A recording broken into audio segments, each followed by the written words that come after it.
One's board treasurer. Joe DiGiovanni, Water Treatment Plant Facilities Manager. Karen Wilkes, Executive Assistant. Bill Kahn is also with us, our rate consultant, and we have a member of the public, Mr. Ellis. Having said that, Mr. Ellis, you're up. All right, welcome back. You were here last month. Yes, yeah. I wish I had been coming here for years before. Anyways, my name is Tom Ellis. I'm an Albany resident. Brian Borton and I spoke here at your June 27th meeting. We each asked a number of questions that we would like written responses to. I also picked up a copy of your May 1st, 2025 water report for the year 2024. I'm greatly impressed by the work that you do. I'm glad that it's a very competent organization that we have here in Albany. And I think that we all want similar things, just clean, safe, reliable water for all of them, right? And You want to stop right there? That was very good. just getting started. Oh, okay. All right. So I am a longtime opponent of community water fluoridation. I am going to give you a copy of a letter I had printed in the Schenectady Gazette on September 10th, 1994, when Albany was previously considering putting fluoride in the water supply. For that, and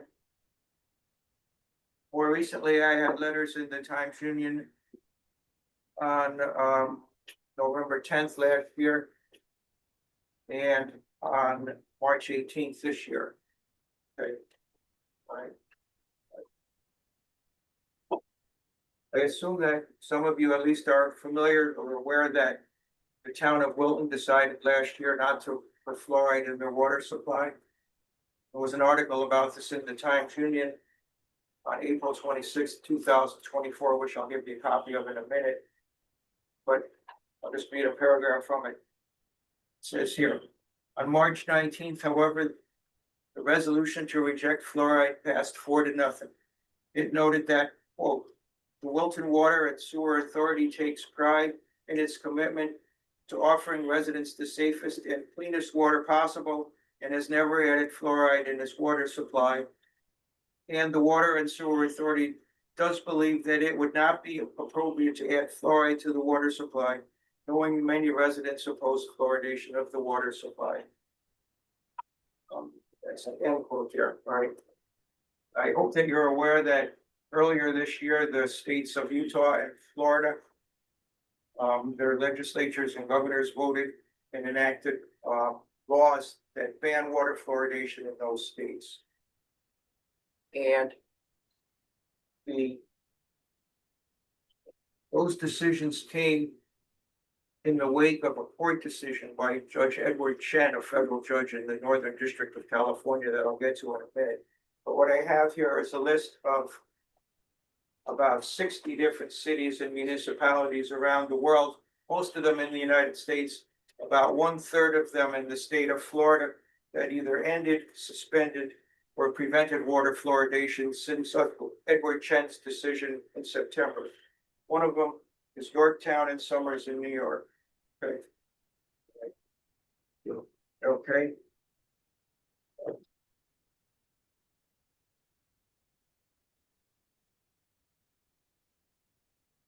I assume that your attorneys are familiar with the court decision of Judge Edward Chen. It's Food and Water Watch Incorporated versus the United States Environmental Protection Agency. It was issued on September 24th, 2024. I'm sure you can get a copy of it. In it, he opens the decision with, in 2016, Congress amended the Toxic Substances Control Act, empowering United States citizens to petition the Environmental Protection Agency to consider whether a chemical presents an unreasonable risk to injury to health. On the second page, specifically, the court finds that fluoridation of water at 0.7 milligrams per liter, the level presently considered optimal in the United States, poses an unreasonable risk of reduced IQ in children. It should be noted that this finding does not conclude with certainty that water fluoridation is injurious to human health. Rather, as required by the amended Substances Control Act. The court finds there is an unreasonable risk of such injury, the risk sufficient to require the EPA to engage in regulatory response. I'll give you that too. That's just my notes from it. I'd like to read one other section of the court decision.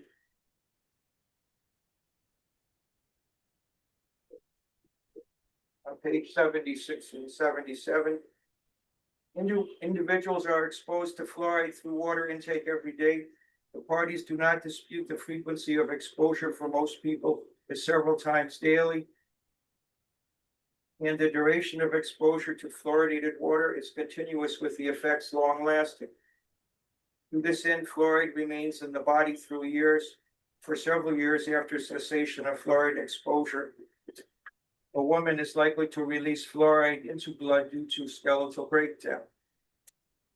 The susceptibility of exposed populations weighs heavily towards finding the risk at issue unreasonable. It is undisputed that large numbers of susceptible individuals are being exposed each year to fluoride through fluoridation, namely approximately 2 million pregnant women and over 300,000 exclusively formula-fed babies. That's in the United States as a whole. Okay. I'd like to know, have the attorneys for the water board reviewed this court decision? And if you haven't, I urge you to do so. Okay.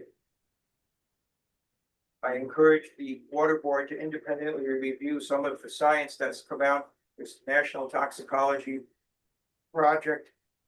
The federal government released 2 reports at the end of the Biden administration, which I'll discuss at your meeting next month. Okay. I hope the city water board, I urge the city water board to do as Wilton did and reject water fluoridation. Finishing up here. I don't mean to sound arrogant or rude in any way.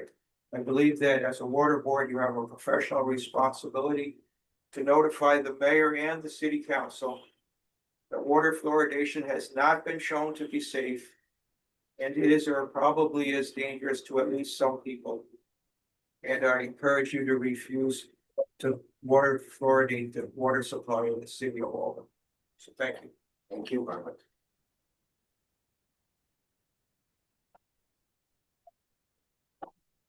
I can stay.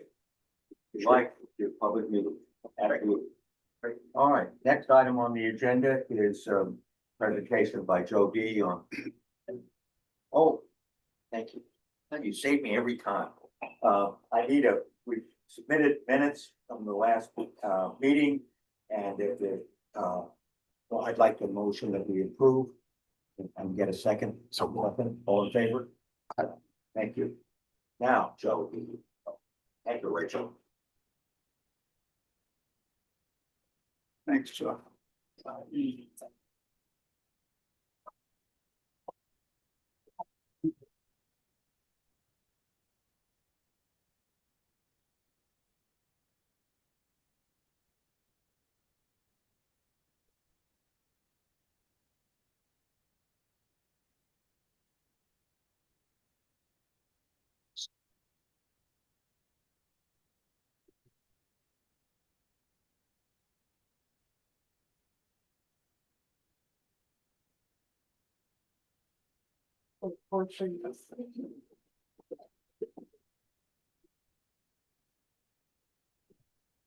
Good morning, everybody. Thanks for allowing me to come in and talk a little bit about the strategic planning process and how important of an exercise this has become. Karen has passed out a lot of the data that we've recorded over the past 9 months or so. This started back in late 2024. And I'm not going to get too deep into the weeds today. I'm not going to get into the weeds at all.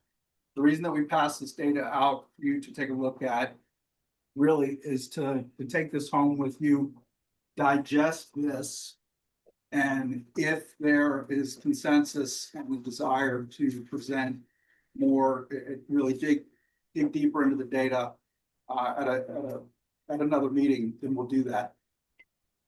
What you're looking at, there's a copy of the PowerPoint here. I'm going to be brief this morning. I'm going to keep this to about 20 minutes.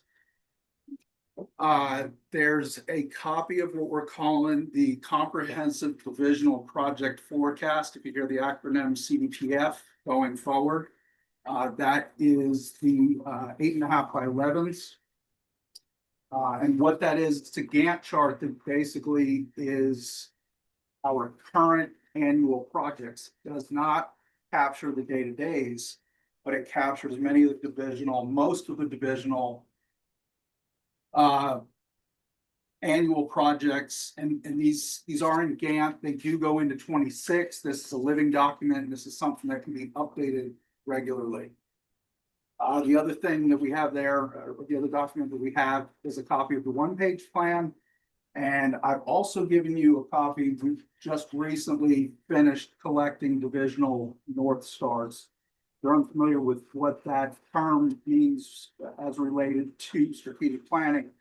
North Stars are really divisional overarching goals or missions, and we really need to collect that because all of the data that we've collected over the last 9 months really supports the commissioners or the board departments one-page plan. And I think you will see that looking at the data that's been collected, looking at the overall missions, the North Stars. You can go ahead. So just some key aspects of the strategic plan and why develop a strategic plan and why put so much emphasis on it in year 12. I won't go through everyone because you do have a copy. One of the biggest things that we're looking at is this last bullet point. The expectation of leadership transition. Really, my note here is with the goal of aligning cultural ideals and a proactive model utility. The overarching theme the last 9 months from division leaders has been to remain proactive going forward, even with a large scale administration change. We're going to change, from the mayor down. The next iteration, we don't necessarily know what that administration looks like. But the overarching theme is to remain proactive. You do not want to go back to post 12 years ago. So Joe Coffey really spoke to having a strategic planning team that helps drive along with the water board the new culture or the current culture and really bring that into the new administration. So really what we're doing, we're defining the vision and future of the department. Analysis, and really here, this is kind of the blueprint for analysis right now. That is really what you're looking at in the data itself. If we do decide to meet again, you want to dig a little deeper, we'll have current updates for all of the data for you. Create an action plan. One of the things that we're getting from people right now is, yes, we're looking at missions of divisions. We're looking at the annual projects of divisions, but we need to be looking in the future. We're not there just yet, but the work's about to begin. Karen, you go ahead. Go to the next slide, please. So basically, this has been our process since, like I said, late in 2024. Task 1 was to create the new one-page plan for FY 2025. One of the things that we've seen from the group is if you look at the one-page plan, especially some of the things on the very bottom, what we did was we collected page after page of notes. We disseminated all that to Joe Coffey and to the others in the group. And then what I did was went and compared notes to see what the current themes were. So what we ended up with in this year's one-page plan is a lot of notes and a lot of things that were captured that people can look at and say that was our input into the one-page plan, which has always been the case. But it's been difficult getting this information out of division leaders or from division leaders. I can tell you that this process hasn't been easy. We've pulled a few teeth, so to speak. But so we developed the one-page plan, gave all that information to Joe. Joe really did a straw man. The group really seemed to like the one page this year, and really that's what you're looking at. Task 2, I met with every division leader separately, and we created the CDPF. You're not seeing the CDPF today in Gantt format. You don't see the bar chart. Just for formatting and printing purposes, you're seeing it at half by level without the bar chart, but all of the data is actually there.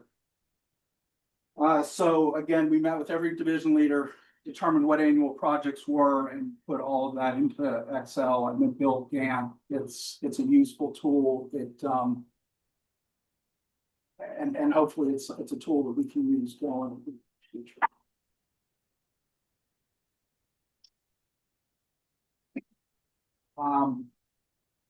Task 4, really 3, 4 are kind of concurrent. I just explained individual meetings with the division leaders. Task 4 really was the capture of the North Stars, because really what we want to understand is what are overarching missions. That is what drives the future. And like I said, with this blueprint now developed, now is when the work begins. So during our discovery, we have found a number of weaknesses. It's unfortunate, but I think it's the nature of teams like this. Especially one of the things that we don't have, or we haven't had, we've got division leaders across the board. Joe and I spoke to this. Extremely intelligent division leaders, well-engaged division leaders within their division, passionate division leaders within their division, but very little training in sustainability, resiliency, and strategic planning, which is why we have such a hard time getting data back from folks. So it is a weakness that training is not there. And hopefully it's something over the course of the development of this team and this process that people really buy into and engage in.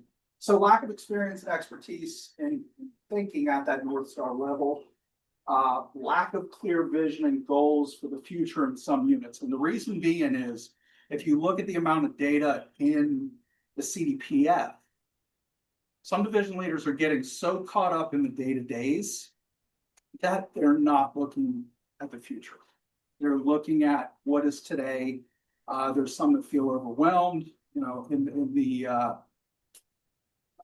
say municipal utility industry. I think everybody in this room included, wears 10 different hats. So there's just a lot going on, and people forget to look into the future, even though now is the time with the administrative transition. They forget to look in the future because they're just so wrapped up in things. Lack of alignment and the potential to continue to operate within or even developing silos. Joe spoke to that briefly this morning. We must be very careful in that the strategic plan itself doesn't create silos. And what I mean by that is, when you identify certain missions from unit to unit, the unit itself or units themselves can then look at those, and rather than look at where there's opportunities for collaboration, they look at what's just important to their unit, and you have the potential to develop silos. And that's something that we're really concerned about. A very small percentage of leaders are resistant to change or lack flexibility or adaptability. And then there is a lack of the planning and sharing of with internal teams. And what I mean to that is, one of the goals of this process, again, is to really develop a very focused strategic planning team. And then have those team members go out and disseminate all of that information that comes from the strategic planning team in smaller meetings with their divisions or with their units or with people that they're directed to share that information with. This really should spawn meetings outside of here. One of the biggest issues that I've had, and I've given some direction to a lot of these division leaders, is when we've asked for data, when we've asked for all the data that's in front of you, you really should be sitting with your teams and having a meeting, capturing their input, and then sending that data back to you, unfortunately. You know, and again, it's because we have so many people that are wrapped up in the day-to-days that they think, I'm on the strategic planning meeting, I'm a division leader, I have to get the data back. I don't really understand what it is. If we would just take a moment, say a moment, an hour or two, and set that time aside and meet with their subordinates, their teams, it'd be a much easier process. And that's something that we're trying to work through. We'll get there. Definitely not all negative, and I don't mean to sound negative in any way. There are some strengths. Again, strong administrative leadership, and really this goes to Joe and to Bill. Joe had made the decision this year really to give autonomy to this group. I believe, I won't speak for Joe directly, but I believe the thought process is that, you know, potentially here in the near future, Joe's not here. So who leads this directive into the future? Well, it's a team of division leaders that needs to lead that going forward. So we have gone through this process without Joe in the room. Chuck Houghton has been in all of the meetings in one capacity. I think Rowan missed one, but you were online for the other one. And really that's so we have a voice back to you folks, back to the board.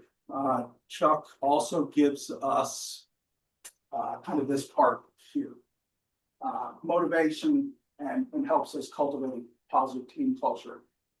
But Joe himself has really given the team early on in building this blueprint, just a clear directive in what he's expecting. And I believe the plan is good because as of my last deliverable to Joe, I finally got this looks positive. So one of the things that we've noticed, and I think Chuck could probably speak to this, is we see a lot of communication in within the division leaders, within the folks that we've had to the room in the room at this point. In fact, we do some team building exercises as part of this. I try to open up the meetings with team building exercises because strategic planning really should promote collaboration, and not only promote collaboration, but make sure that we're either blocking or breaking down silos, which is why I try to start everything with some type of team exercise. It does seem like we're seeing some increased trust because we are seeing people in the room that typically don't speak to one another, which is positive. Again, we've identified high levels of intelligence, passion, engagement within the division. We have to start to see some transition into that same type of engagement in what's going to happen in 5 years and 10 years and 15 years down the road. It's something that Chris just spoke to this morning. The budget ties in very strongly into the strategic planning process because as we get very granular in the budget, strategic planning, budget, future planning. And the exercises today really have identified our hyper engaged and our hyper focused people. So by identifying those people, it's given us the ability really to identify the true or actual strategic planning team The senior staff is not the strategic planning team. It's just not. It's gonna be a smaller, like I said, hyper-focused, hyper-engaged group. Chris, you guys are gonna be required to be there because the budget ties in so strongly, but I think we really have identified the folks that are gonna make up the true small group strategic planning team, and we're gonna move forward. We have the tools to do it now. And hopefully, through that process, we really develop a clear, concise vision, projects for the next 5 years and beyond. We ensure implementation of that mission, and then really monitor and review the process and the progress of what we put on paper. And then, obviously, we just spoke to it, annual budgets need to reflect the goals and objectives of the plan. One thing that the strategic planning team really needs to be an example of, we talk about it all the time with the senior staff, but that team will need to implement and practice all the WD support values.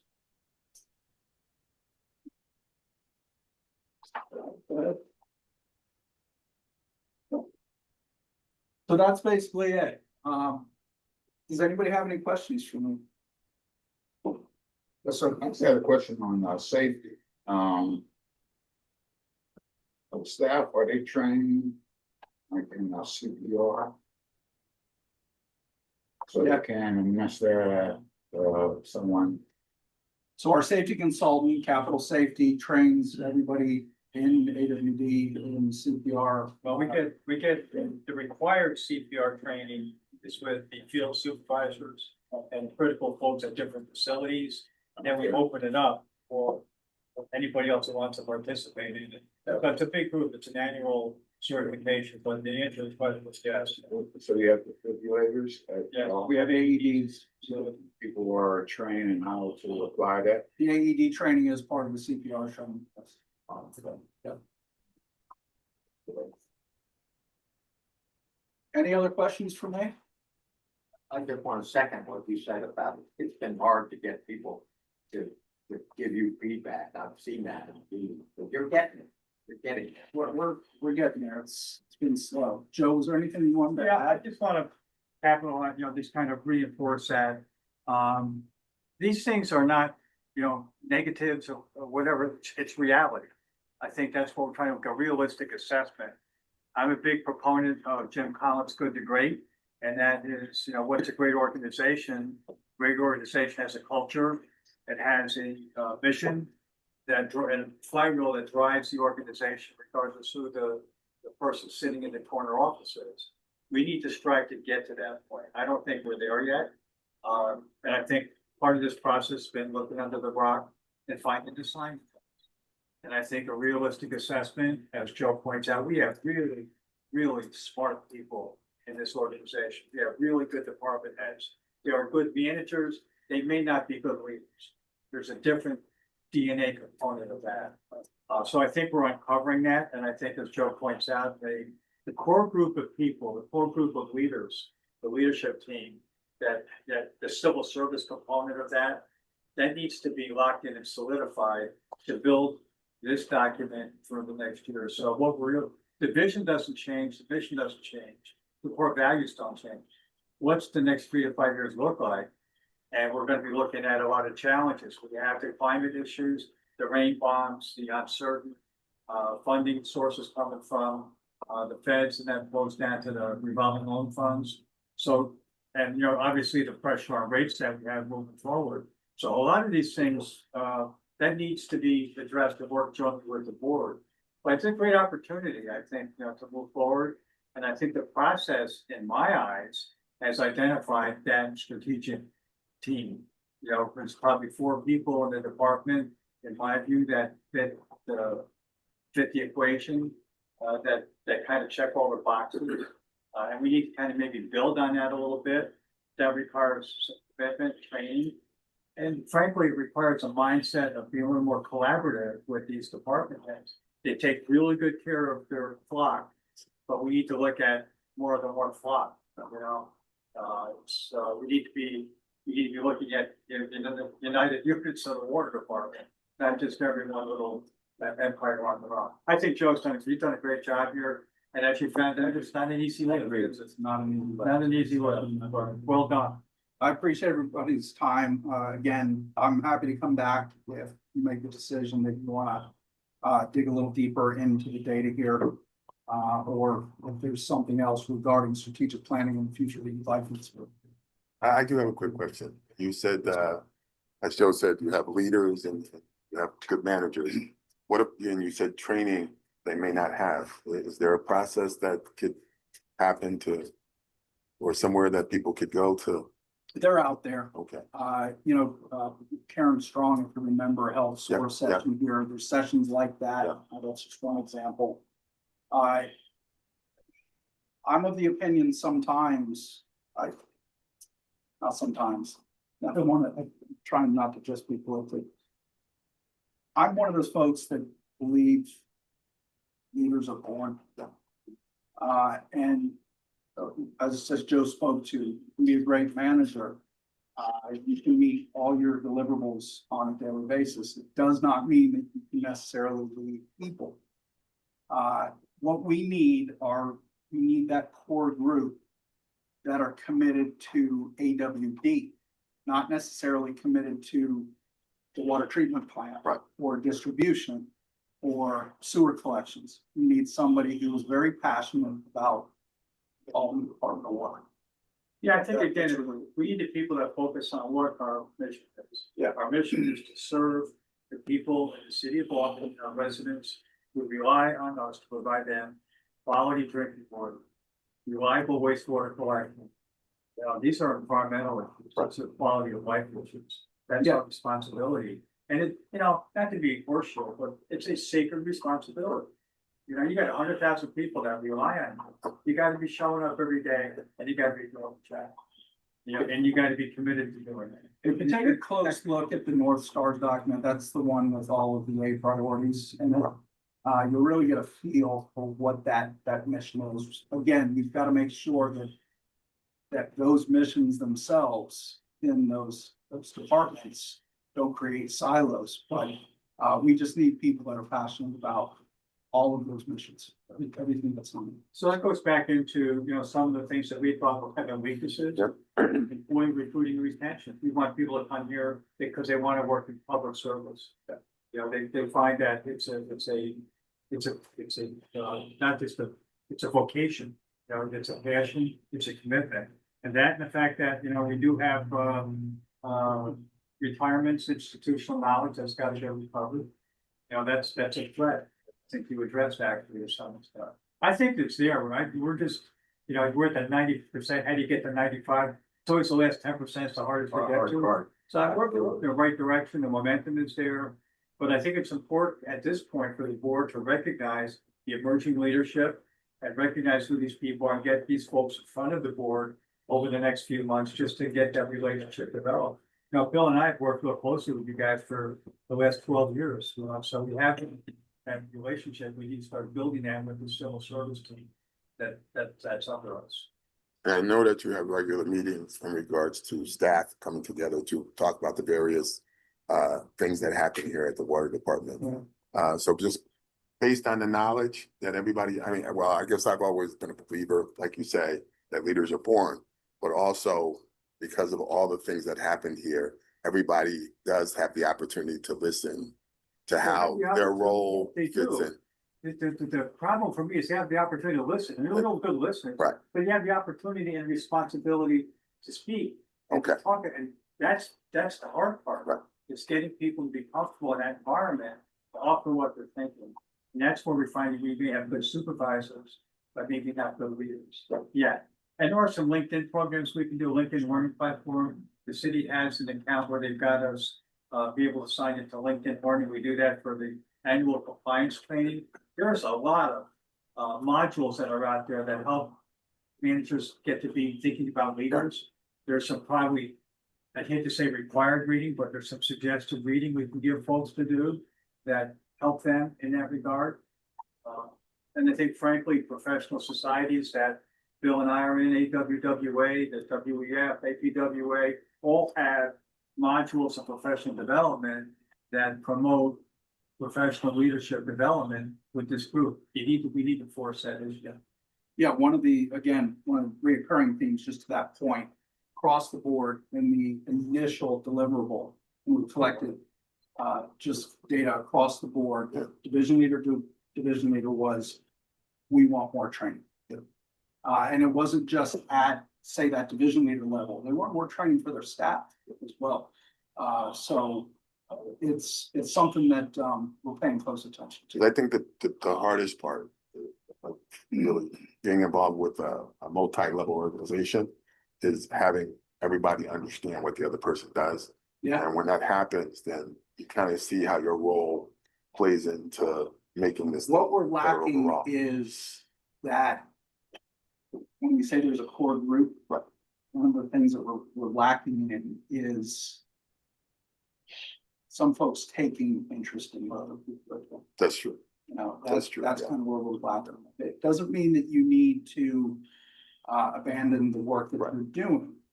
But when you have folks speaking at the table in the senior staff meetings, and work on your phone or your computer, listen closely to what the other folks in the room are doing. We lack that.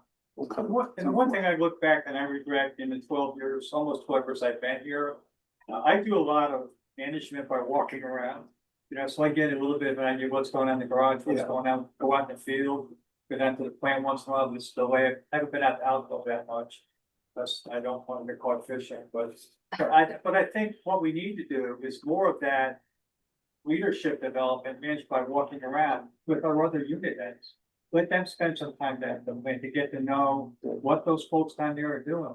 I find it was very rewarding for me, but it also opened my eyes, a lot of things I would not have known otherwise.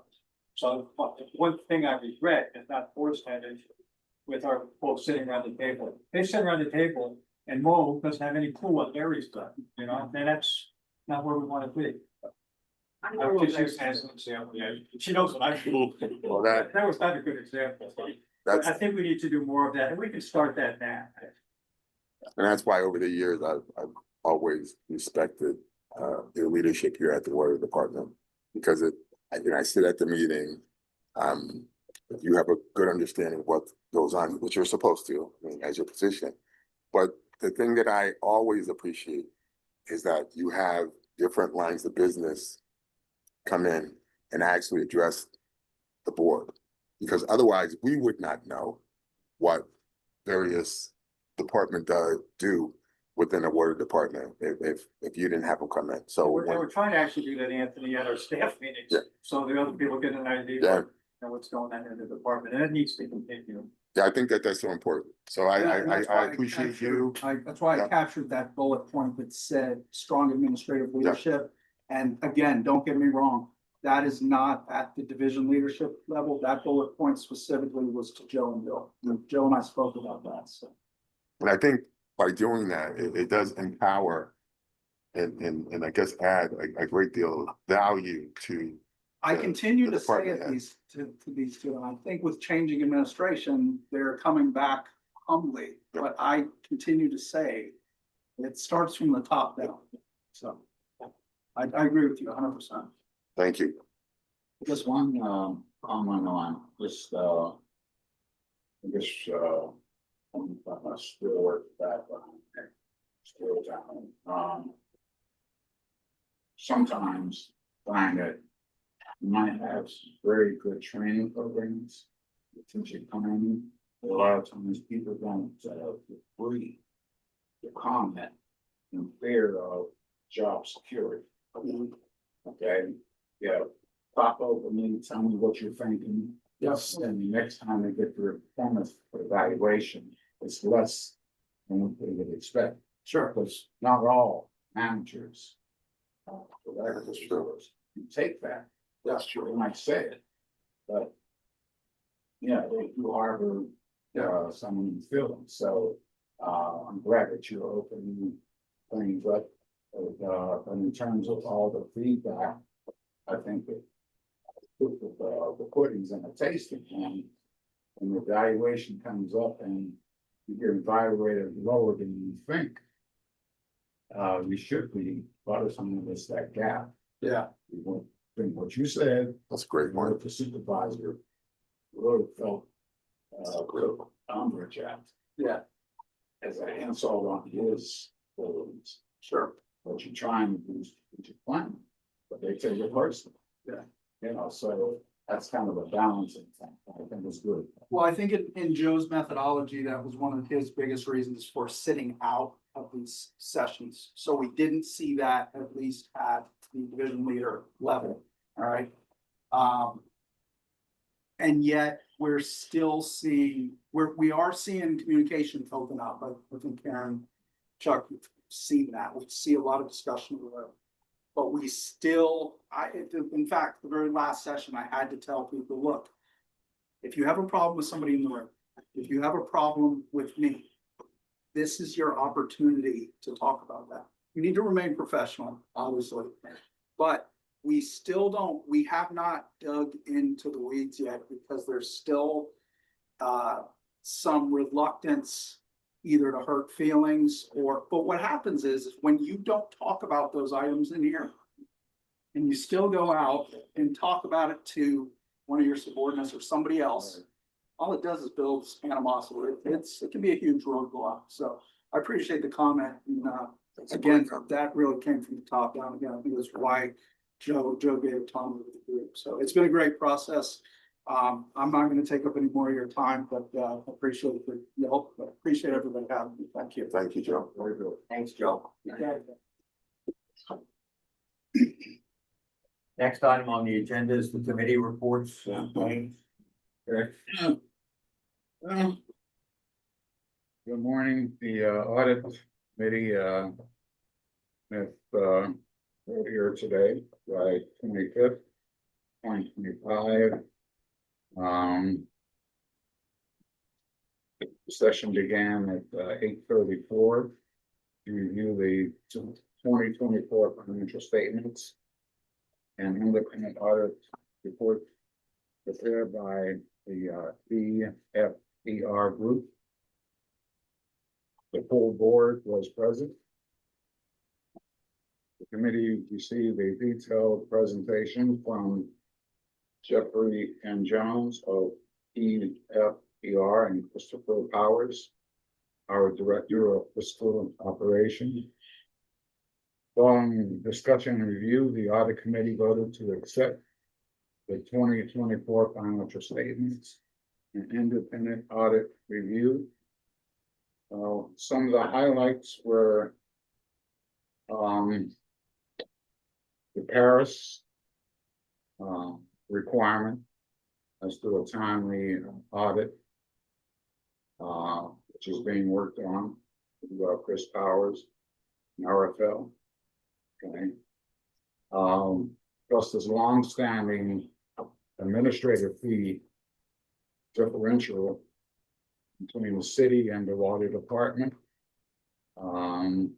That's been part of an ongoing conversation, and the calculations need to be reviewed. And I know that there has been discussion with the city in terms of that particular difference in what we give and what we get back, basically.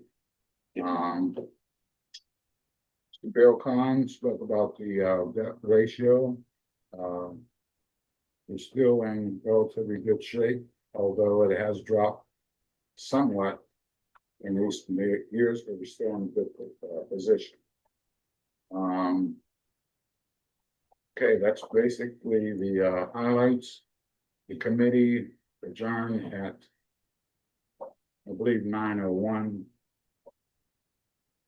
Okay, we will present resolution 25-51 for consideration by the full water bill. Thank you. Any questions, comments? Anthony? Yes, the Finance Committee of the Albany Water Board met this morning. The meeting was called to order at 9:10. All committee members were present. Chuck Holton, Rachel Johnson, Jim Frizzell. Waterbird members or staff members, Joe Coffey, Commissioner, Sarah Terrell, HR Generalist, Bill Simcoe, Deputy Commissioner, Steve Mercier, Marketing and Communication Manager, Arif Islam, Senior Accountant, Chris Powers, CFO, Joe Diavini, Water Treatment Plant Manager, and Karen Wilkes, our Executive Assistant. Also present were Laura Golfo, and who was our outside counsel, and our rate consultant, Bill Kahn was online. The 2025 financials for this month, the month of June, were presented by Chris Powers. He did a great job. The budgeting process was discussed for the future, working on a budget process that reflects business planning. Our line of credit, it moved from B of A to M&T. It's a $4 million line of credit. For forecast, forecast will take place for the rest of 2025 through 2026, attempting to forecast the cash needed to operate the Albany Water Board. New business, there was none. There was no reason to enter into an executive session. The next meeting of the Finance Committee will be Friday, October 24th, 2025 at 8:30 a.m. The meeting or Finance Committee was adjourned at 9:40. Any questions, comments? Thank you. Bill Collins, you still there? I am. Do you have anything you want to add to the meeting?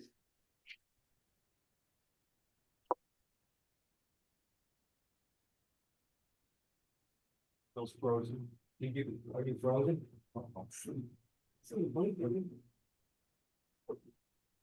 Ice bucket. Thanks.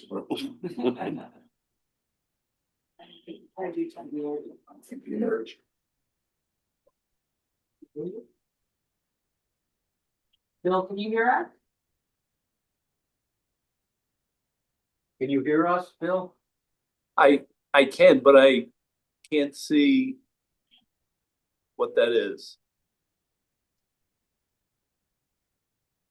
Something up there. We don't have anything on the screen other than you. Oh, I have nothing to report beyond what we talked about, but I'd like to have some time at the next meeting to talk about alternatives in our rate structure. We talked a little bit about this after implementing the rate increase 7 months ago. And I think it would be good, well, before we have to make a decision, to look at some of these alternatives. You also sent us a memo that we ought to include I did. in the board packet next month. Good. Anything else? That is it. Let's move Thank on. Commissioners' reports. Karen, can you pull up the KPIs in that PowerPoint that I shared with everyone, please?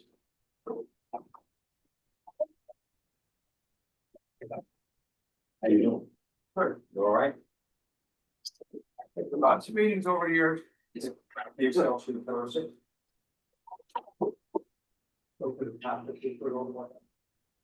So Chris already talked a lot about this with the detailed report. I like to just put these in that red, yellow, green issue to tell us how we're doing. They're bright green, are always good numbers. That means that we're well over our goal.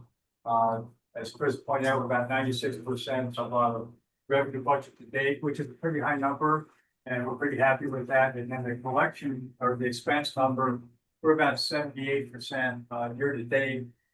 We're actually fairly current with looking our expenses. So I think we're moving in a good direction. But again, does that mean our budget was too high? Hard to tell. Scroll down a little bit. Keep going. And we talked a little bit before about, our some of our incident and injury reports that we put up. I think I have compared a slide on the PowerPoint that looks at this year versus last year. Going over there.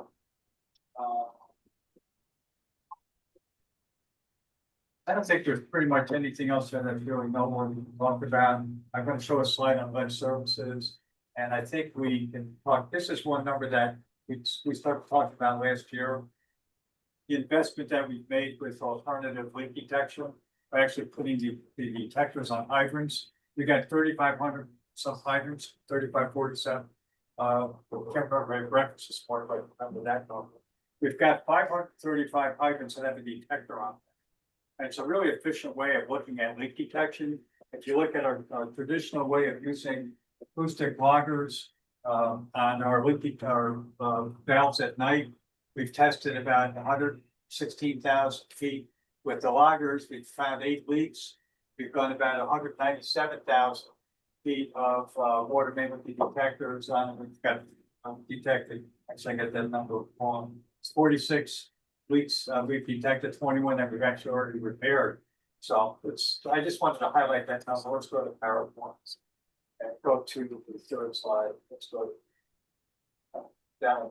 So we're talking about all the data that we have, and we're looking at before COVID, through COVID, and now up to past COVID. We've had Bethlehem and Gilderland get out of guaranteed purchase contracts. Now they're on more of on a demand basis.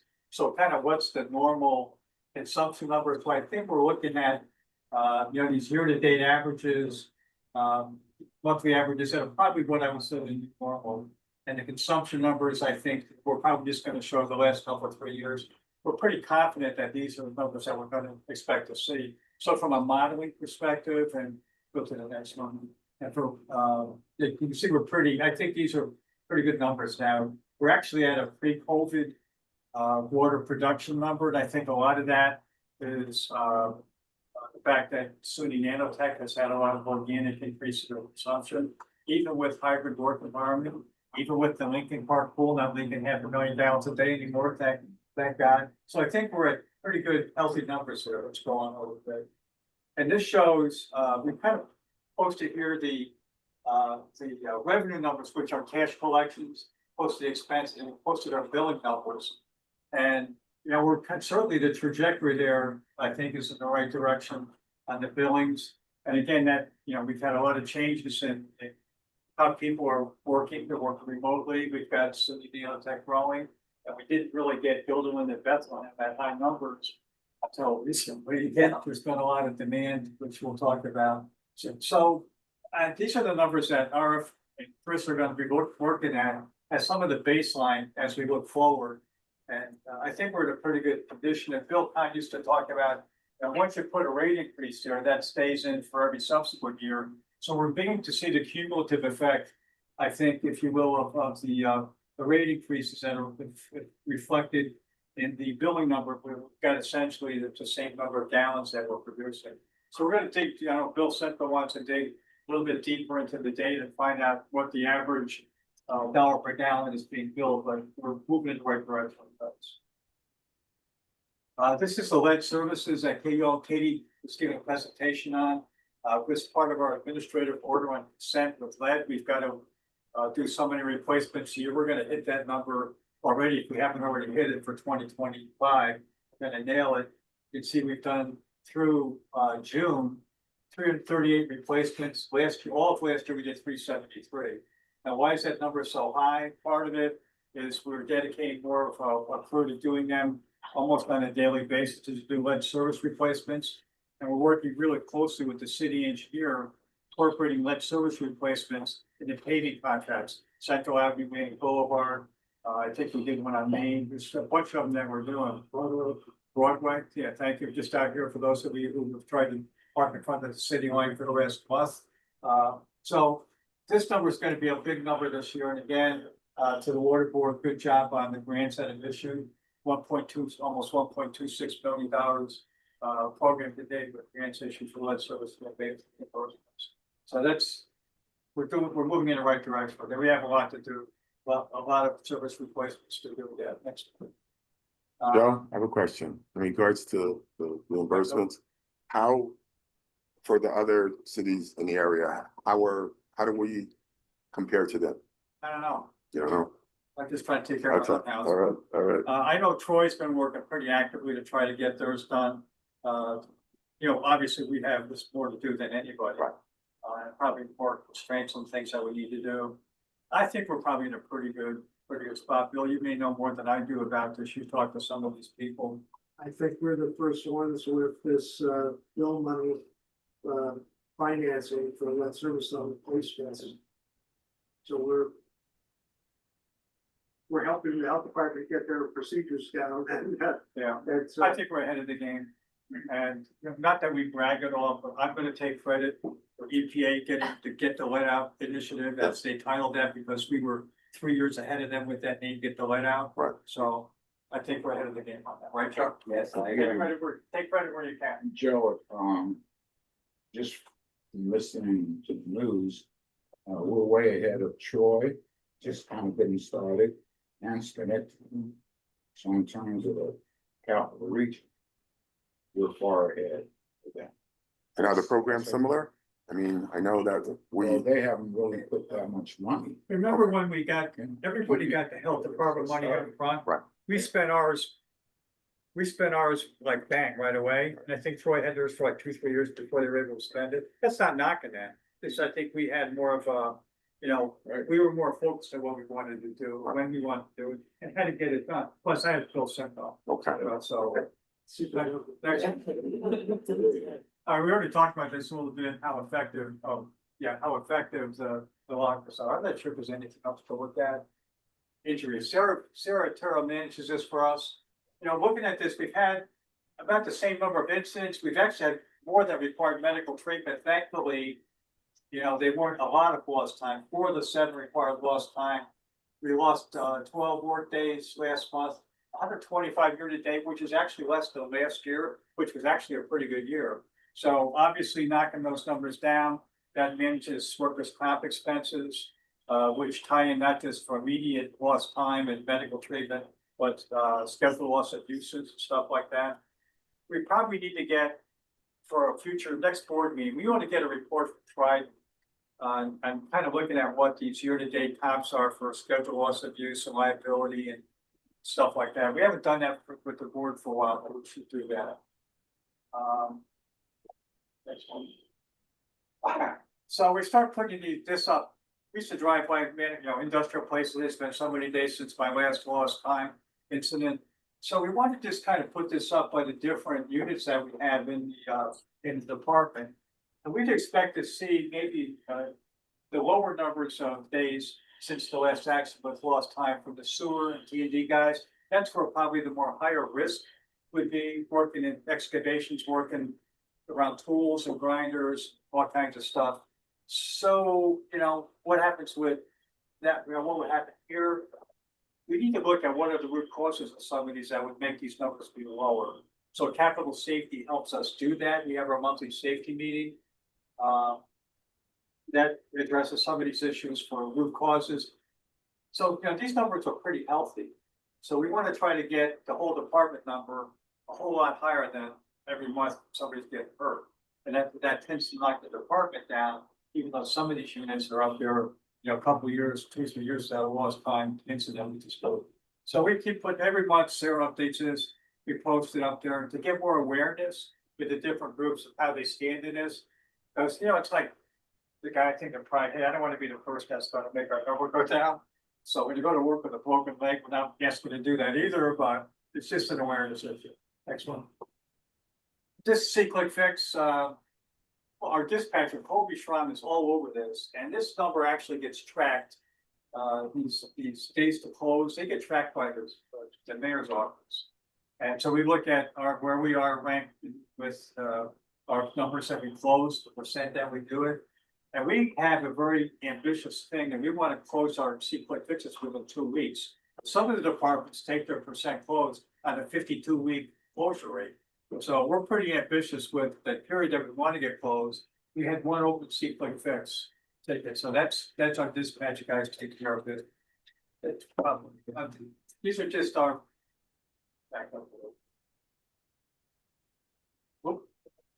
So we take our construction projects and we really try to get a sense of where these are. This is a tide gate project. You can see down your, what's that, Green Street and Retro Street. The little detour down there, little work left by Keller on the roof of, the conduit. So that's nearing completion.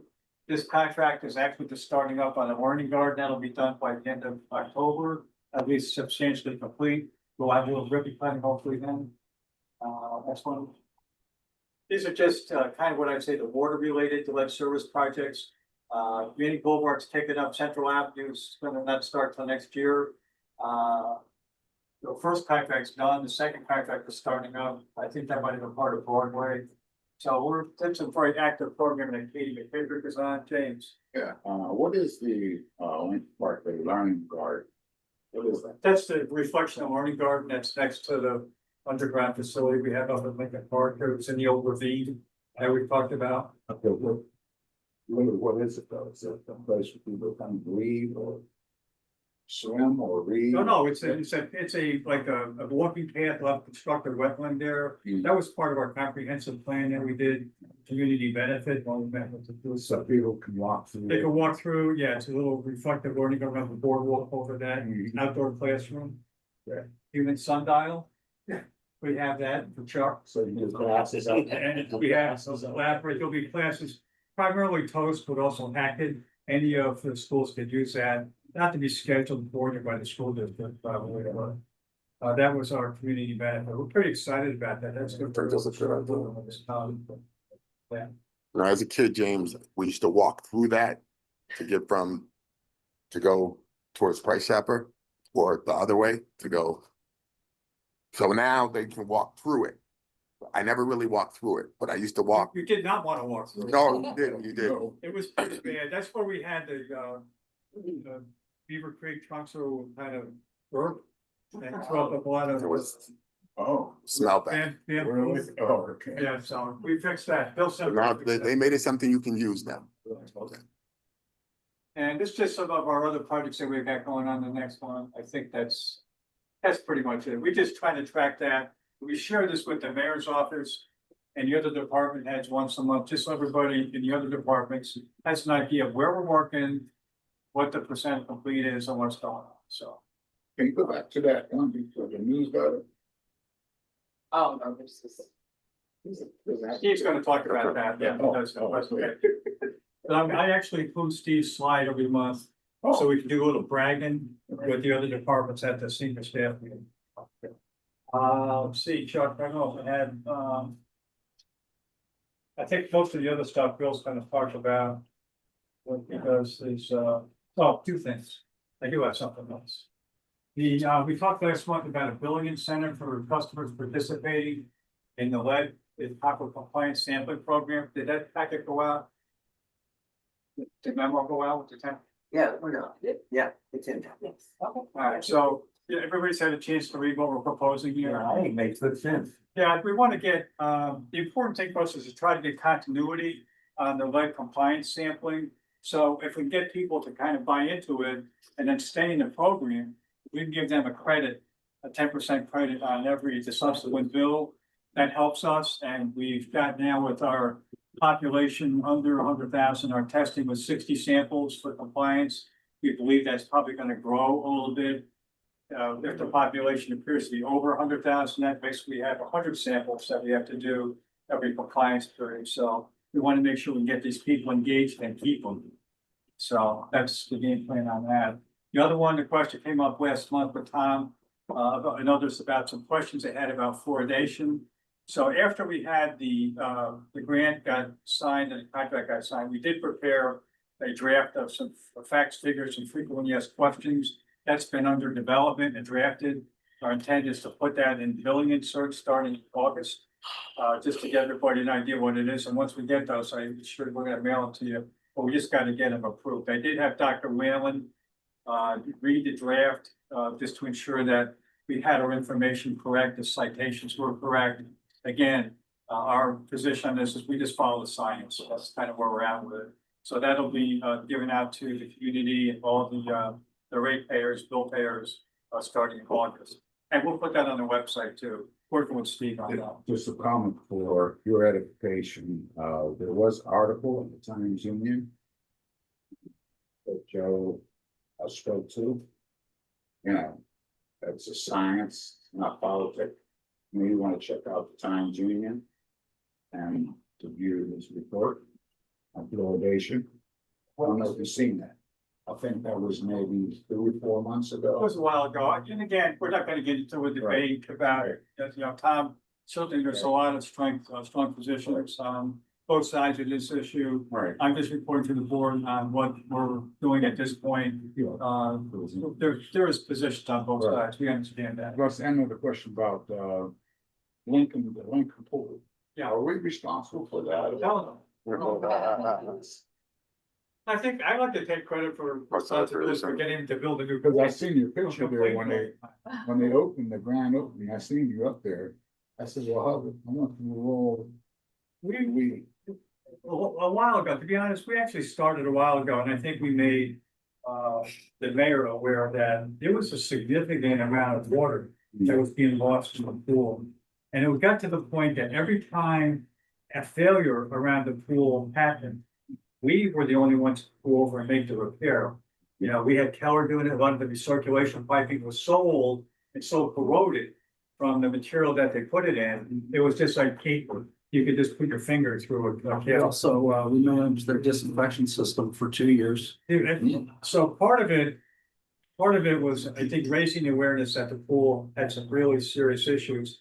And that the maintenance and repairs were not sustainable. Then you ran into a repair was under the concrete that we were able to somehow figure out where it was pretty quick and get it done, but that was like the story of what was back. And the recreation department had difficulty getting their staff able to operate and maintain a satisfactory chlorine residual in the pool. And I think the health department said, you know, you've got to pass it, some grandfathered on some of the requirements. I think it was Tom. So I think I give the mayor and administration a lot of credit.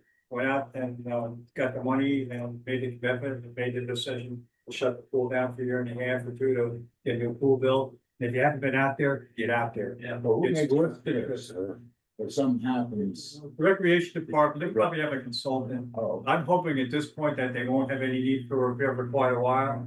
That was a well-designed, well-constructed pool. We're working on some chemical balancing right. at this point, because you've got different, you know, you got the lap pool, you got the zero entry pool, you got the water park. I think the biggest challenge we're gonna have is getting folks in the rec department that Will they be calling on you by any chance? It's all shit. I don't know, we're always, Uncle James is, we're available, we work for the city, somebody needs our help, we help them. But I think Our at this guys at the point, plant, like I said, managed and maintained their disinfection system for roughly for 2 years, but it was in such a state of disrepair that there was some reluctance to going back for a third, so It's, we're happy to see it's in the pool. it was spitting in the wind. Yeah, it really was. But like I said, we're always available for anybody, if they want to, so we'll do it all. Bill, I think the next item on the agenda was Rise. Rise Midtown, which, no, it's not. Rise of Midtown, we already had an easement prepared previously, but they're looking for their CO. And we weren't gonna check it. But there is some amendment needed to that easement, but I think it's a little bit more to do with just reviewing our requirements for stormwater and so forth. We're probably going to do that. Get them on their operating businesses there. So that we're just tweaking the easements for with town apartments. Albany Housing Authority is an next step to that. I've been working with Laura. Albany Housing Authority, there are easements that we need to get formalized because there were multiple streets that went the original high-rise complex went in. They took over some city streets, Duncan Avenue, Mulberry Street, and Skyler Street. And there were water utilities, sewer utilities, electric utilities on those that never covered, never indicated on the deed that there will be this all another utility easements. So we're trying to work that out with the housing authority and their developer in order to for there to be proper easements. Plus, we need easements. We have to do some work there on eliminating or regulating of our CSO and other system. So we're just trying to do that. It really involves doing some abandonment of some water mains. And we have some different fire service that are the private system on there. Of course, they've got sewer laterals for their buildings that would still be their responsibility. So we want to use great funds to show, what's our responsibility, responsibility. And we want to make sure that they have good connections to these high-rise buildings, that we're not leaving some ancient connections to underground apartments and sewers that some of these things get addressed and with better system outside. So that's I think our resolution really is just to be able to work on a memorandum of agreement with the housing authority. And we can share more about the next week. Yeah, I think that makes sense. I'll connect with their council, and Bill's giving me a really great framework to work off of about what actually needs to be done in the area. So I'll be coordinating with their council over the next month or so to get it in a form that would be ready for presentation. So if you want to bring up I guess I'll move closer to the phone. So this is just trying to keep track. I went over this with the finance authority yesterday. It's just the bonds of 2021. We're still drawing down the last $2 million. Most of it is all under contract, so we think are going to be done in 2025. The drinking water 18523, that financing, we're using that to finish up work with the liquid line facility, including building contractor expenses, engineering expense. 18903, that's one's most active right now. That our aeration building upgrades and our new line building maintenance building kind of combination. That's using some 18903. $5.5 million of that's already completed. There's some other work that still has to be designed and constructed, but that's not ready yet. The construction. 19127 is Basic Creek. We haven't decided to go ahead with that short-term financing yet. We're finishing up the design with Schnabel Engineering. We're going to apply for a WQIP grant at the end of the month, maybe the next couple of days. We'll be submitting for grant application there. And so that's if the Schnabel is submitting the plans to DC and submitting for permits from Army Corps and DC this month. The next one, 19157, that will be the continuation of work at the water plant. We have this comprehensive plan for 2019 that we're still working on. We're not moving ahead yet with that financing. We're planning on applying for some more grants or perhaps going forward in years. 19558 is the number for the Western Link one. Here again, we're moving ahead with the design. We haven't decided to move ahead with the financing because right now we would just be looking at a market for the financing. It's an $8 million project. It'd be quite a big to undertake without some grant assistance. 19554. The water main improvements, we talked before about moving ahead with that financing. We've given a new engineer's report update to EFC. We're hoping we can move ahead with that because that would be for water main replacements over the next few years. 19456 is the lead service line. So we got $12.8 million, of which $9 million is grants. $3.8 million is financing, but New York State has given us a grant that covered that 3.8. So actually that whole 12.8 eventually would be all grants. And that's moving forward. We're also putting into the intended use plan, asking for another $15 million for lead service line replacement. So, this is more like a 10-year process, and we're working on this financing. We're into the process now of asking about the next financing. Lead service line inventory is all grant money with 19609. We're using that in conjunction with the contractors. We're either kicking with our own crews to determine that the bird box, whether we got a lead service or not, when we're having the contractors, streets projects, do that. So that's moving forward. Fluoridation project, we have $1 million grant. We've got our construction contractors under contract. And water board is making up the difference between the grant amount and the there's no further debt involved in that project. So that's moving forward. Our long-term control plan on CSO, David, really the thing that's active is 1404. That financing is mostly financing at this point some projects like the hose and Troy. So we'll just kind of pass through things for that money. It's our contribution to that projects. Lincoln Park Learning Garden, that's underway. We've got $1.5 million in grants on that project. Elysium Clean and contractors. So that's what we have. Bill, when that's done, are we then out from under the consent decree? Where does that end? Yeah. The consent decree goes up to the end of 2027. So we still have to finish proposals projects, choice projects, and we've got a couple more regular ones that we have to eliminate. So And when will the learning garden be done? Learning Garden will be done in October. Thank you. Academy Road, the constructed wetland is done behind Congress of Pandemic. So we've got more money.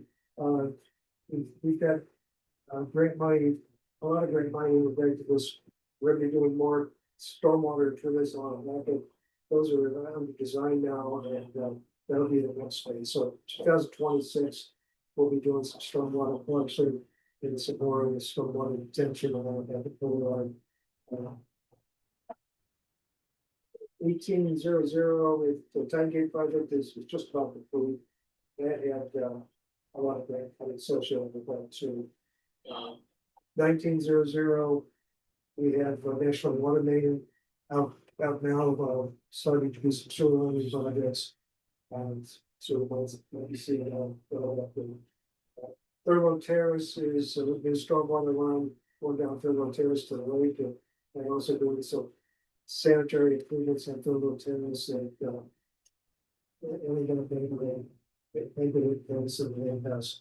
so that we haven't closed on that financing yet. We've got engineers reports that haven't been approved for the EFC to approve it, get the financing. And also on 2100 is money for sewer replacements and upgrades to sewage pumping stations. We've got an engineer's report that you see. That's got a lot of bipartisan infrastructure money, so it's like 50% grant funding. So that's moving forward towards a closing. Government diversion, we're holding off on super money for that at the moment. North Hawk Street, the permeable basketball court project, that's a stormwater Minnesota on Street. There again, we're waiting for the AMC approval on feasibility study. That's $2.7 million of payments. There's a 10% match that they want to get by some of that's also put to another county. And that's so that's a list. So one of the reasons we need a line of credit is because using the CFC financing, we don't always have real-time access to money because of all the requirements of the funding, so with all these various things in the works, having that level of credit. Some of the other communities that use EFC financing use bond anticipation notes for this kind of thing. We choose to have a line of credit. We wouldn't necessarily want to have to finance, though we have multiple different bond anticipation notes for these various projects, and I think we prefer to run the credit, and so we don't. I think there's a certain limit we'd like to maintain with our own capital reserve funds that we have in our bank accounts, Chris would prefer to keep that, kind of protect that. So for some short-term cash flow problems, where we know we're gonna get money from the state eventually, but it just takes a little time.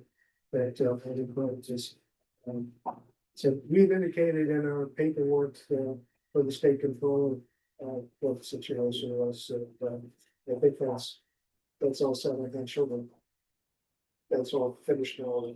You should close on Monday, so for there. So that's fine. Good stuff. Any questions, comments? Thank you. Bill. Keep up the good work. Whoa. Laura, you're up.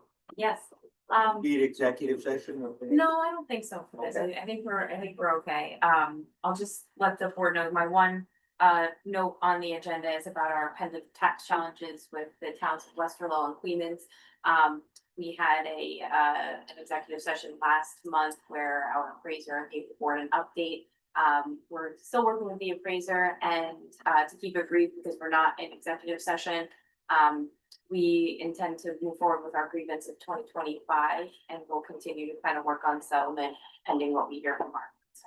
So if there are other questions, I don't want to preclude the board from asking those, but I would just request that it's in executive session. Where are we with Huck Finn? So he has been making his monthly payments. What is outstanding is the outstanding balance, which we included as a condition to get under the new license agreement. I reminded him of that this past month. So at this point, what I don't have a recommendation right now for the board, because this was an intention to help a community member. But I'll continue my conversations with him about when we can expect that outstanding balance. It's right over $12,000. Wait. Any questions for Laura? Comments? Steve? Well, one other, I'm so sorry, Go ahead. one other note, I think next month I'll be in a position to give a WQIP update. We haven't really talked about that in a while, but we've got some movement with DEC. One challenge that we're sort of seeing is keeping sellers engaged while we receive DEC approvals for, surveys and appraisals and all of that. This is on the watershed project. Yes, the watershed properties, the WQIP. So I think I'll be in a position next month to give more of an update, but just want to kind of crack the board on that. Thank you. Steve? Morning.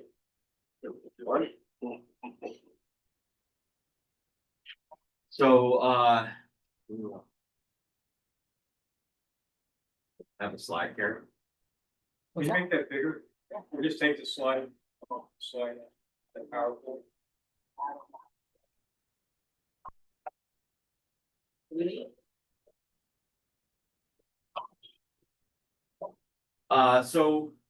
June.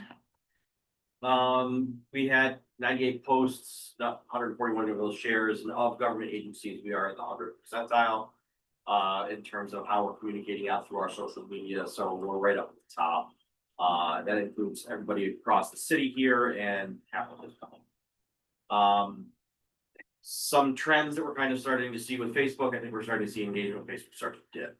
I think we're starting to see this trend continue to kind of go down. If anybody is on Facebook, you'll understand, as you go through, it's just nothing but ads. And it is more challenging to get to people through there. We start to see that in numbers. However, that being said, Instagram's kind of going the other way, right? So that platform is seems to have a lot more engagement from the public, and we're starting to see our growth numbers going up. That being said, Facebook still has our largest following.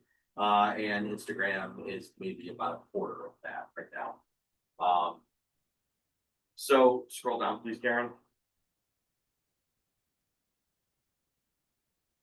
So the bottom left corner here, Reddit, which is another social media platform that we're on. It's a really great, engaging community. The Albany thread that's inside of that, is incredibly active. There's a ton of information in there, a lot of great people, discussing all different types of topics in there. We are one of few, agencies around the area. WNYT also has, a Reddit account, and it is pretty active. People are really, happy to see that. So, you know, Bill, is really hoping that we can get the public behind us so that we're not putting any wipes in the pipes.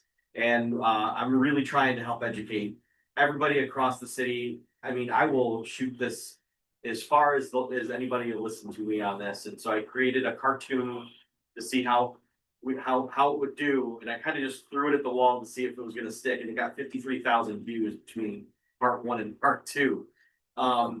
So it resonated, right, which was great, and I got a lot of engagement on it, and a lot of people even coming up to me personally who know me and just kind of giggling at me and be like, how'd it work?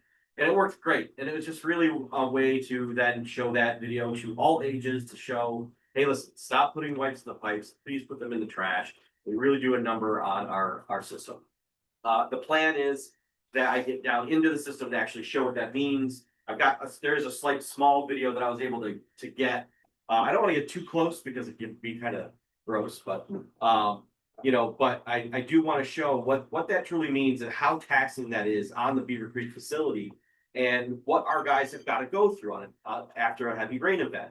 And just to show that, you know, look, there's a lot of work that goes into this and gums the system up. There's just a lot of negatives here. So please, let's, you know, try to throw those in the trash.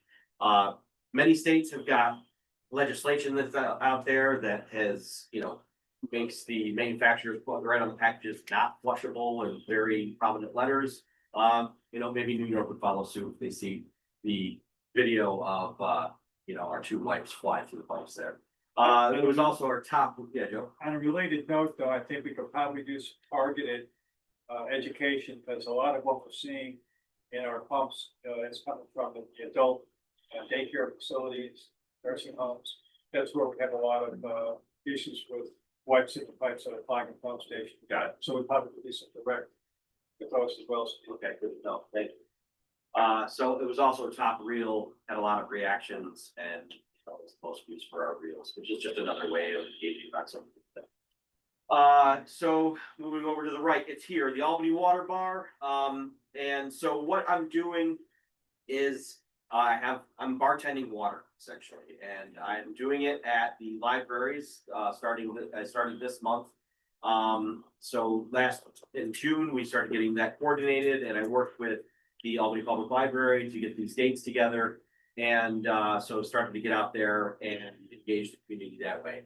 I've had some pretty good success. I've had some interesting conversations, and I bring the water quality report. I bring a big, huge 10-gallon jug of water, and I just talk to people about the quality of our water, how good it tastes. I'm still blown away at how many people still think that our water comes from the Hudson River or somewhere else, and that they think that it's dirty. And I had that jug of water that's right there, and I said, no, this water right here came straight from the tap. It's just on ice. Please drink some water. Tell me what you think. And I've gotten a lot of people being like, wait a second, really? And so I'm showing them the water quality report and just saying, listen, you know, we do have some of the best water in the country. We truly do. And to make sure that, you know, you're using as much as we can. I also talk about how the cost of bottled water is, right? So if you get a case of bottled water, around $5 to $6 on the cheap end, you know, to fill up that 10-gallon jug, I think it's like 97 cents.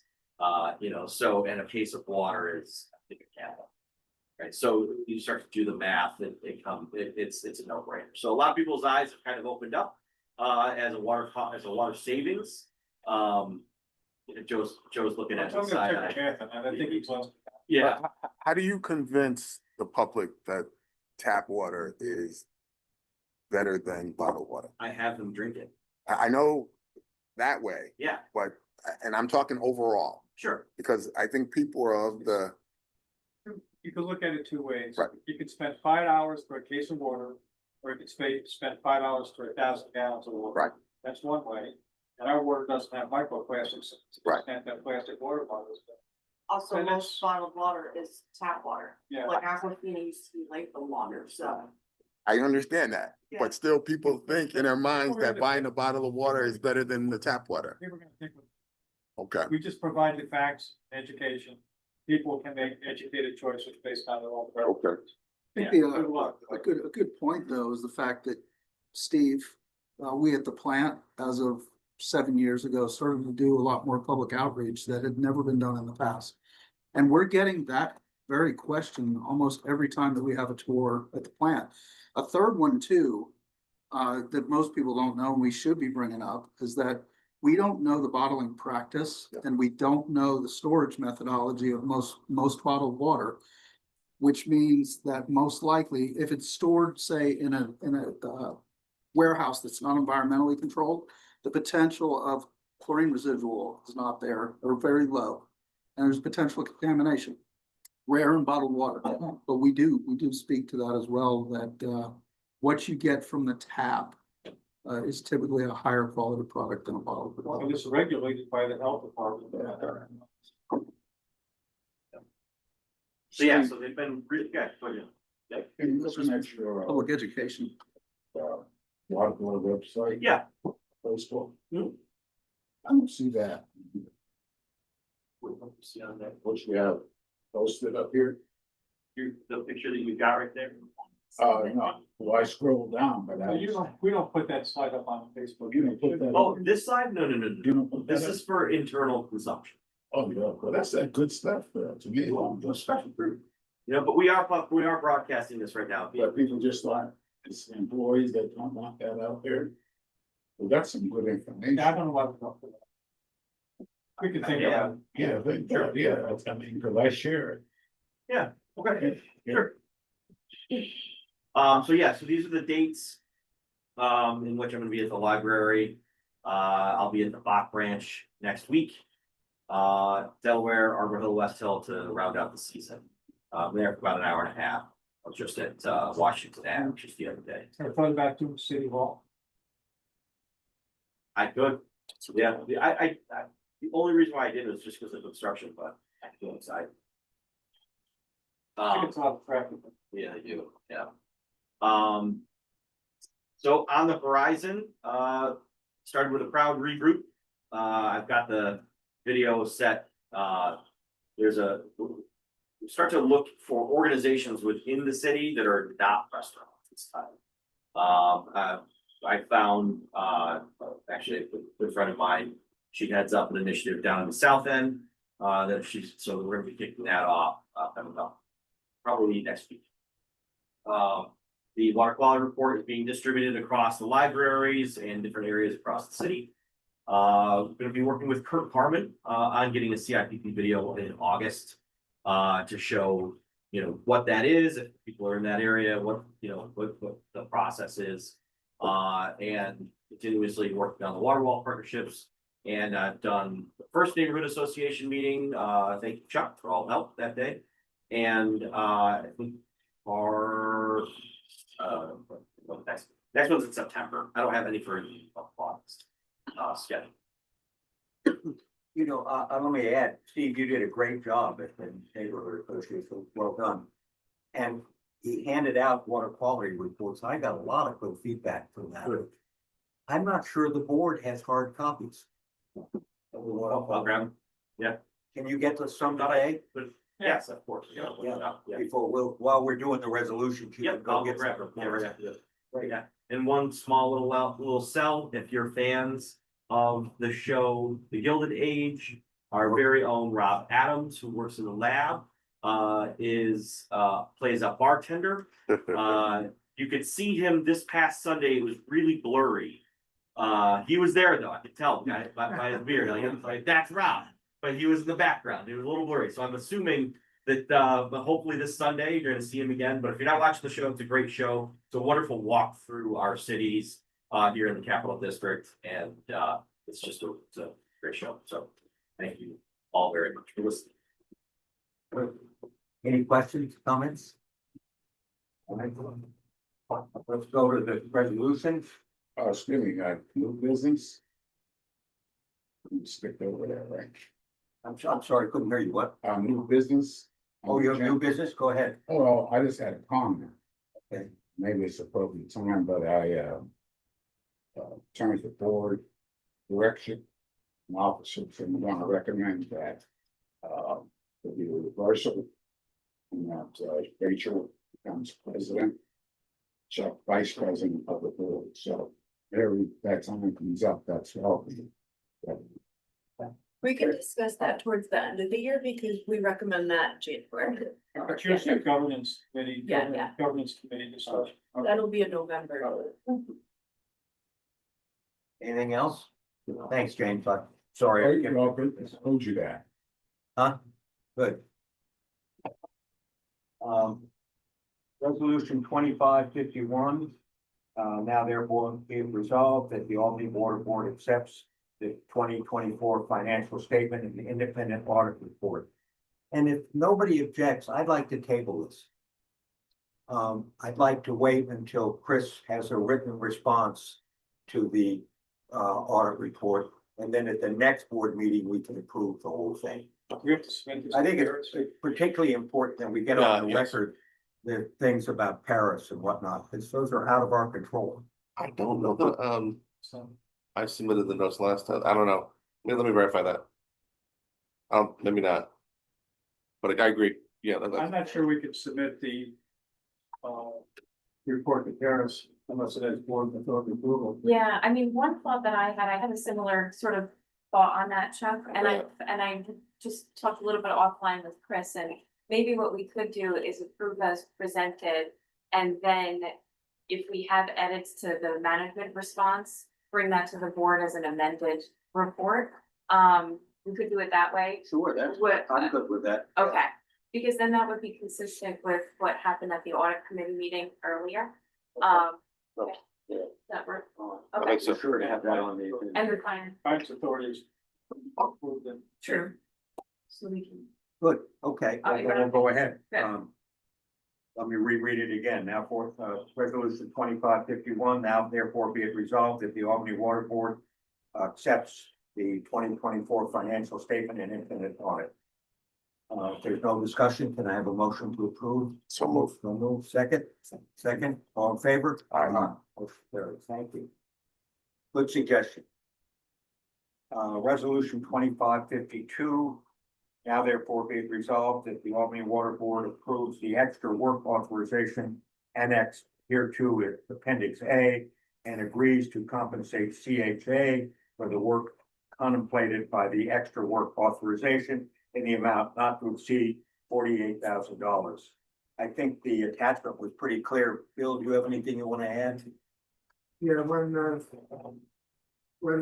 New Albany decided they weren't going to be participating, then we revised the scope and it included some more work down by the lake house and I think and so this is for survey and sort of more. Additional design with space. Any questions, comments? No. I have a motion to approve. So move. So move. Second, all in favor? Aye. Thank you. Resolution 2553. Now therefore be it resolved that the Albany Water Board authorizes the chairman to execute a memorandum of agreement with the Albany Housing Authority concerning a plan for water and water improvements and the granting of easements to the Albany Water Board, and B, easements in favor of the Albany Water Board for infrastructure to be owned and maintained by the Albany Water Board on or about Steamboat Square, all of which shall be upon mutual agreed terms and conditions between the Albany Water Board and the Albany Housing Authority and subject to council approval. You wrote this, right, council? And discussed it. Any more comments or questions? I think we wanted this just to show the housing authority we were moving this along. Right. Yeah. Good. All right, may I have a motion to approve? All moved, second, all in favor? Aye. Motion carried. Resolution 2554. Now therefore be it resolved that the Albany Water Board authorizes the chairman to execute an amended easement agreement as well as all documents required for the recording of such amended easement with the owner of the parcels to conform with the as-built location of one or more of the water facilities, which shall be upon mutually agreed terms and conditions between the Albany Water Board and the owner of the parcel, subject to council approval.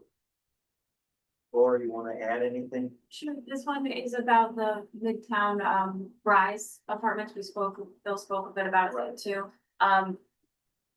Basically what happened was there was an inspection, you know, just to try to see where the infrastructure is and the as-built conditions need to, what our legal description need to reflect what the as-built conditions look like. So, yeah. Any questions? Have a motion to approve? So moved. Second, all in favor? Aye. Motion carried. Resolution 2555. Now therefore be it resolved that the Albany Water Board authorizes the task order June 27th, 2025, prepared by CPL for the provisions of the additional services associated with the Harriman Campus Pump Station Improvement Project in the amount not to exceed $31,900 and set forth in the proposed annex hereto in Appendix A. Again, I thought the appendix was well written, pretty clear. Bill? Yeah, we took over, what had been formerly OGS's water pumping station. We would be removing the pumping equipment, putting in new pumping equipment. We went at CPL to assist us in the construction phase. So this is construction phase services. This is independent of all of the planned upgrades to the Heritage Campus, right? This is, this is. So I remember it being. Yeah, but it's another thing that helps us, maintain this service area that will serve on this upper Washington area, which seems like we have a lot of growth. Thank you. I have a motion to approve. Second, all in favor? Aye, motion carried. Resolution 2556, now therefore be it resolved that the Albany Water Board authorizes a task order dated June 27, 2025, prepared by CPL for the provisions of additional services in the amount not to exceed $95,000 as set forth in proposal hereto Annex A. Again, I thought it was pretty clear, but Bill, you want to add anything? Yeah, this really, the nature of this rehabilitation is such that the time involved with the construction phase goes beyond what was expected by the engineer for himself. We think they did a really good job for us, and it's justified. I was out there yesterday. I saw the big hole. Yeah. I have a motion to approve. So move. Second, all in favor? Aye. Motion carried. Resolution 2557.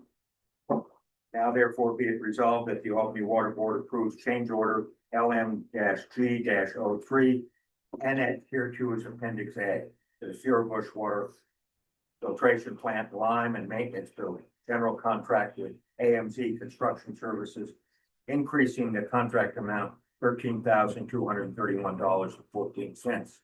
New contract value is $1,192,612.55. There is no change to the original contract completion date of January 17th, 26. Again, I thought it was pretty clear. Bill, you want to add anything? Yeah, it's a bit of this concrete work for the tank fans. It's real. I imagine, Joe, you'll be glad to have all this done. Yeah, we've been working with temporary facilities for a couple of months now. Yeah. I have a motion to approve. Second, all in favor? Aye. Okay, thank you. Since I skipped new business, is there any need for an executive session? No. I should announce that the next regular meeting of the board will be August 22nd at 9 o'clock. There's no other business that anyone wants to bring forward. And I'll have a motion to adjourn. So moved.